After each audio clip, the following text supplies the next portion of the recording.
All right, good evening, good afternoon, good morning, whenever you are watching this. Um, this is Miss Stalick, and today what we're going to talk about is multiplication. In sixth grade math, it would be fantastic if every one of my students knew their multiplication um, facts, but it's just not a reality that comes easy for everybody. So one thing I'm going to do is I'm going to try to show you a strategy or two so that you can become better at multiplying. Okay, so this is a typical problem that you might see that we will be working on in sixth grade. And this could be hard for people if they don't know their multiplication facts. So if I look up here, I'm going to extend my screen, hopefully, there we go. I have a multiplication chart.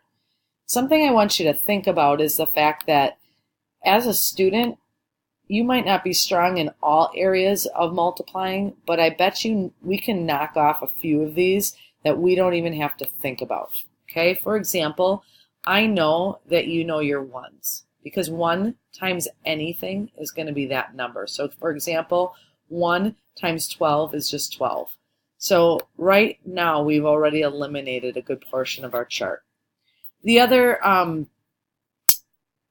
set of facts that I know that you know are your twos, because that's just doubling a number. So we know how to count 2, 4, 6, 8, 10, 12, 14, 16, 18, 20, 22, 24. So we're pretty good at that. And I've noticed from class that you guys are great at your threes as well. If threes are hard for you, I'm going to show you a strategy for that. If not, we're going to just cross those out.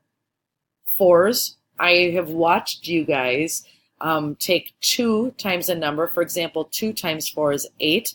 And if you want to know what 4 times 4 is, you just double that to get 16. So I'm confident that you are pretty good at your fours. Leaving us now ready with our fives. And I've seen you count by fives, 5, 10, 15, 20, 25, 30, 35, 40, and so on. So right now, we've eliminated more than half of the multiplication chart. Okay? Usually when I work with students, I find that their problem areas are the 6, 7, 8, sometimes 9, but a lot of times we know tricks for 9s. I'm going to cross off the 10s because we are very good at those. So the area that we're going to focus on right now is this, right here. And I realize that some of those are hard because they're numbers that we don't use necessarily very often, and they're larger numbers, and there aren't always tricks to them. So what we're going to do is we're going to focus specifically on the 6s. However, you could do this for any set of multiplication numbers that you struggle with. So I'm going to make a T, and I'm going to write the number 6 right here, and I'm going to put 6 dots. Okay, and that's to identify that we are going to be working with our 6s. Again, you could do this for any number. If this was a number 8, I would then put 8 dots up here. If this was a number 9, then I would put 9 dots up here. The next thing I'm going to do is I'm going to list my numbers. 1, 2, 3, 4, 5, 6, 7, 8, 9. I'm going to stop at 9. And as we talked about, we already know a good portion of these. I know 1 times 6 is going to be 6 because 1 times any number is just going to be that number. I can double 6 to get 12. I can triple 6 to get 18. Those we are pretty good at. And the other one I've noticed, like I said, was I can take 2 times 6 to get 12 and double that to know what 4 times 6 is. So that's going to be 24. And 5 times 6, most of us have this memorized, is 30. So this right here is where we kind of struggle a little bit. So let's say that you can get as far as 6, 12, 18, 24, and 30. What we're going to do next is we're going to say 6 times 6. I know 6 times 5 is 30. Then I'm going to just count 31, 32, 33, 34, 35, 36. And I add that to my chart. If I need to know 6 times 7, I look at what my answer is for 6 times 6. And I'm going to say 37, 38, 39, 40, 41, 42.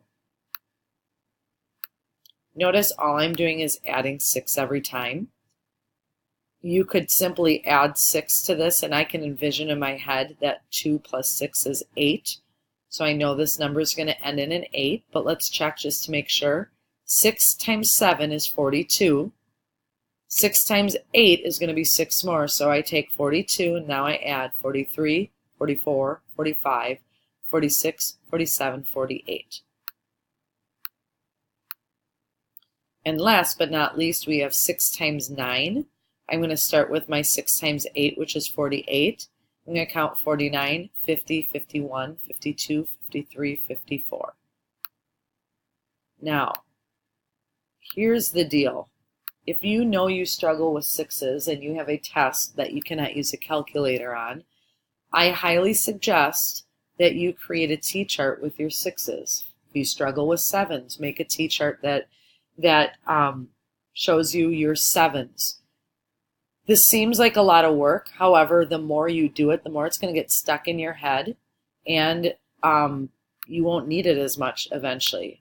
Maybe you don't need to do the 1, 2, 3, 4, 5. Maybe I start with this. Okay, and maybe I know that 6 times 6 is 36 because that's a rhyme. Then all I need to do is create my next 3. The more you do this, the better it's going to get stuck in your head. And you have a strategy right here so that it helps you. Again, you can do this for any set of numbers.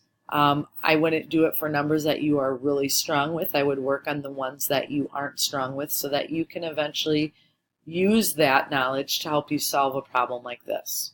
Thank you for listening. I hope that you found that helpful, and I will work with you later.